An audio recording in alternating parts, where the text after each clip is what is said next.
વડોદરા શહેરમાં રખડતા ઢોર સામે પાલિકાની કડક કાર્યવાહી, 371 ઢોર પકડાયા. વડોદરા શહેરમાં જાહેર માર્ગો પર રખડતા ઢોરોની સમસ્યા ગંભીર બની રહી છે.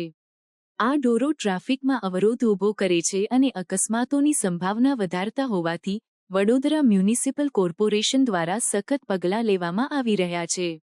ફેબ્રુઆરી 2025માં વીએમસીએ શહેરમાંથી 371 રખડતા ઢોર પકડીને 3.46 લાખ રૂપિયાનો દંડ વસૂલ કર્યો હતો. આ ઢોરોમાંથી 74ને પાંજરાપોળ અને ગૌશાળામાં મોકલવામાં આવ્યા હતા, જ્યારે 51 ઢોરો તેમના માલિકોએ દંડ ચૂકવીને મુક્ત કરાવ્યા હતા.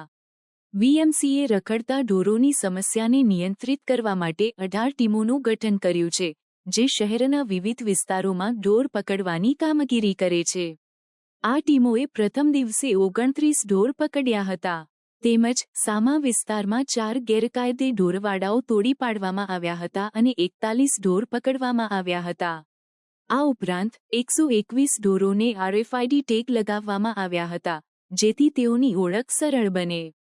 વીએમસીએ રખડતા ઢોરોને કારણે થતા અકસ્માતોમાં ગંભીર ઈજા થવા પર 1 લાખ રૂપિયા અને મૃત્યુ થવા પર 5 લાખ રૂપિયાનો દંડ વસૂલ કરવાની નવી નીતિ અમલમાં મૂકી છે. જો ઢોર માલિકો આ દંડ ચૂકવવામાં નિષ્ફળ જાય તો તેમના મિલકત કરમાં આ રકમ ઉમેરવામાં આવશે અને જરૂર પડે તો તેમના પાણી અને નિકાસ જોડાણો પણ કાપી નાખવામાં આવશે. વીએમસીએ ઢોર માલિકો માટે લાયસન્સ અને પરમિટ મેળવવાનું ફરજિયાત બનાવ્યું છે. 5થી વધુ ઢોર ધરાવતા વેપારી ઢોર માલિકો માટે લાયસન્સ ફરજિયાત છે, જ્યારે 5 અથવા ઓછા ઢોર ધરાવતા નોન વેપારી માલિકો માટે પરમિટ જરૂરી છે.